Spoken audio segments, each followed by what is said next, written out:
Welcome to Wisdom in Question, where we explore timeless wisdom and life-changing insights.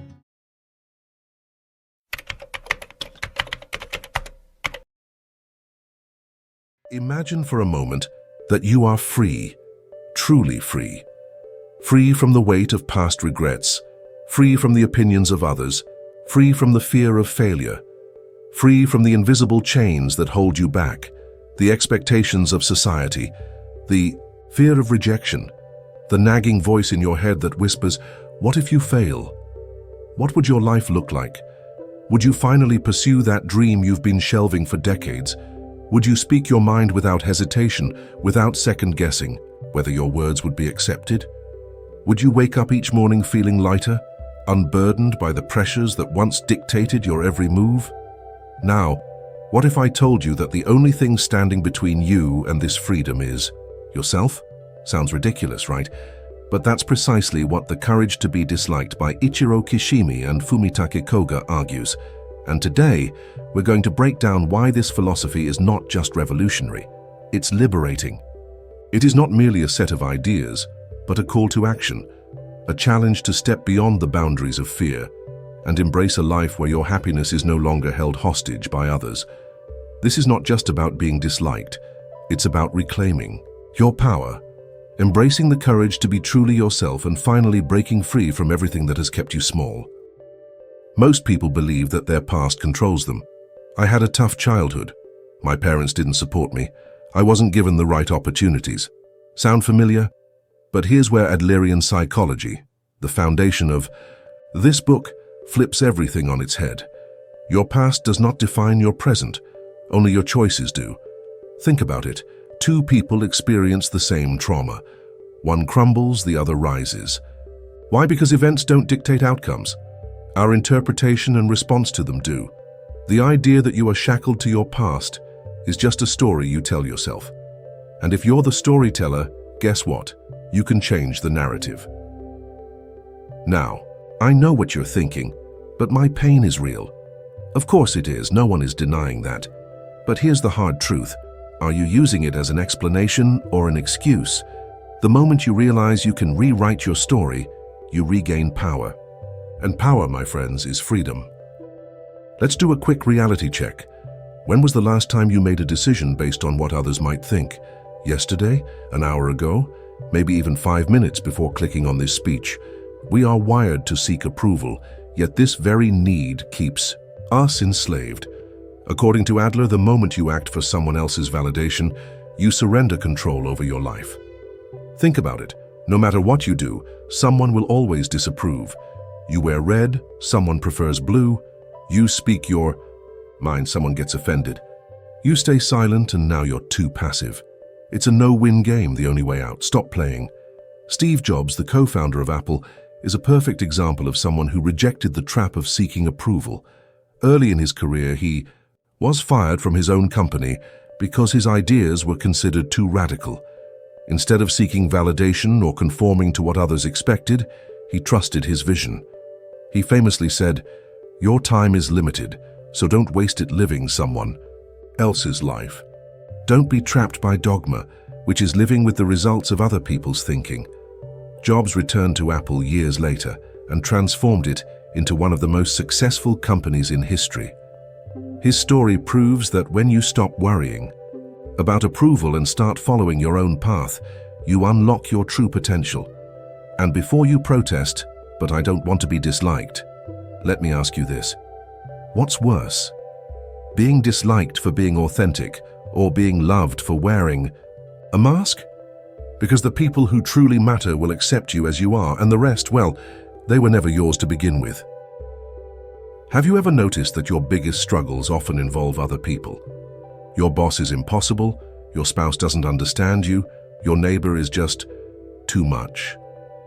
It's easy to believe that our conflicts are caused by others, that if only people around us would change, life would be better. But according to Adler, all problems in life are relationship problems. And here's the shocking part. Those problems don't exist as objective truths. They exist in your perception of reality. Imagine you're in a coffee shop waiting in line. The person in front of you is taking forever to order, debating oat milk versus almond milk like it's a life or death decision. One person in line is fuming, checking their watch every 2 seconds. Another person is calmly scrolling through their phone, unbothered. The situation is the same. The reactions are completely different. Why? Because our problems aren't dictated by reality. They're dictated by how we choose to see it. Take another example. You're stuck in traffic. One person is cursing at the cars ahead, honking like their anger will magically clear the road. Another driver is singing along to their favorite song, using the time as a mini karaoke session. Same traffic jam, 2 completely different experiences. The problem isn't the external event, the problem is how each person interprets it.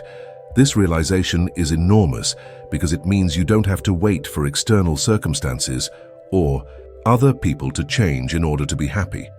You can shift your perception and in doing so, alter your entire experience of life. Imagine the power in that. No more waiting, no more hoping that others will act differently. Just absolute control over your own peace of mind. And when you stop expecting others to fix your problems, you step into a level of freedom that most people never reach. Consider Viktor Frankl, a Holocaust survivor who maintained his sense of purpose despite unimaginable suffering. He realized that even in the most dehumanizing conditions, how we perceive and respond to others defines our inner peace. Since our perception of reality is largely shaped by how we engage with others, it follows that true happiness isn't found in changing external circumstances, but in shifting our internal perspective. This brings us to the next crucial idea. Happiness is a choice, not a destination. And now we arrive at the most controversial idea of them all. Happiness is a choice. Not something to be earned, not something given to you, but something you choose. Right here, right now. It's not waiting for better circumstances, a bigger paycheck or the perfect partner. It's a decision you make in this very moment. I know what you're thinking, easier said than done. But let's put this to the test. Imagine you're at a party. The music is playing, people are chatting, the buffet is filled with food. One person walks in and immediately starts nitpicking. Ugh, this music is too loud. Why did they choose this place? The food isn't even that good. Meanwhile, another person walks in, grabs a plate, starts dancing a little to the music, and enjoys themselves completely. Same party, 2 different experiences. What changed? Nothing, except their attitude. Because happiness was never about external conditions. It was always about internal decisions. This is the part that shakes people to their core. Most think they want happiness, but deep down, they are afraid of it.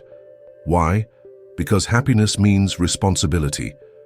If you accept that you can be happy, right now you can no longer blame your past, your boss, your circumstances.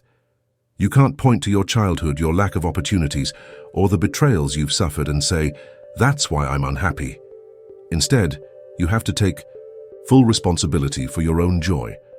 And that, my friends, requires true courage. Think about how radical this idea is. If happiness isn't given to you, then no one can take it away either. It's not dependent on how others treat you, what society thinks of you, or what's happening in the world. It's yours to cultivate. The only price? Accepting that no one else is responsible for making you happy. And that is terrifying for most people because it strips away every excuse they've been holding on to. This is why so many people reject the idea. No, you don't understand my situation, they say. But do you know who understands this principle well?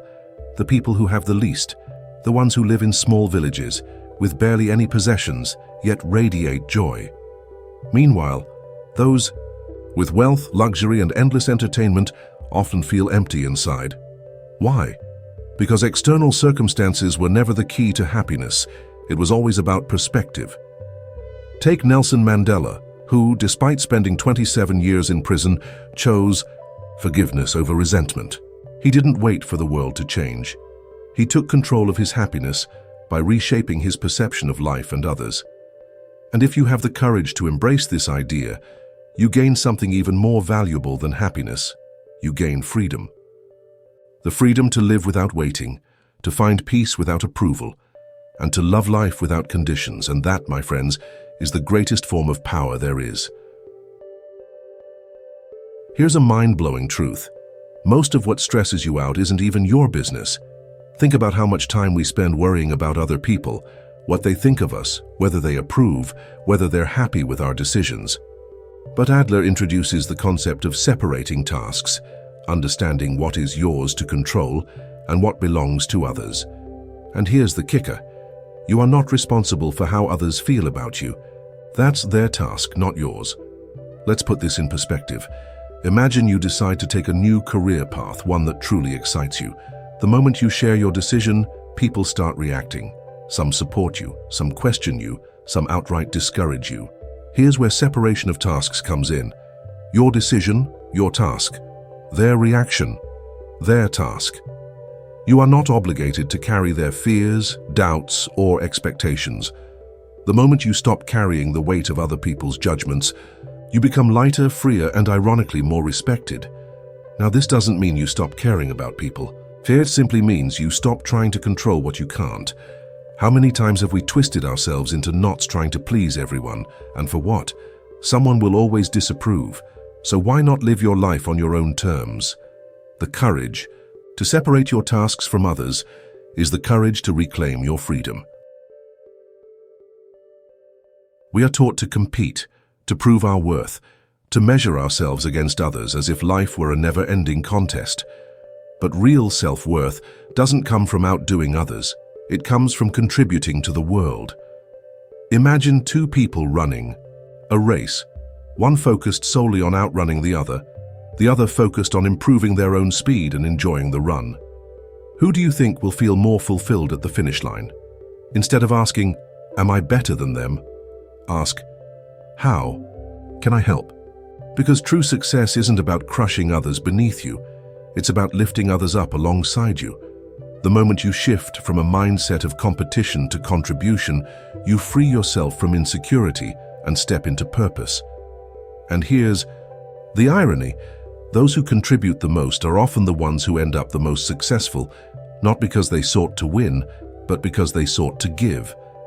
So, the next time you find yourself comparing, ask a better question.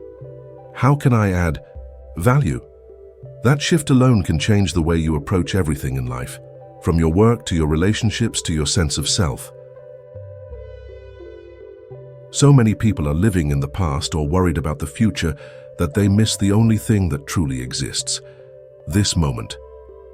You cannot change yesterday, and tomorrow isn't promised. Yet we spend so much time replaying past mistakes or fantasizing about an uncertain future that we forget to fully live in the now. Think about it. Have you ever driven somewhere and realized you barely remember the journey? Or had a conversation while your mind wandered elsewhere? Life is happening right now, but too many of us are too distracted to experience it. And here's the real tragedy. We act as if we have endless tomorrows. I'll be happy when I get that promotion. I'll start my passion project next year. I'll spend more time with my loved ones when things settle down. But life doesn't wait.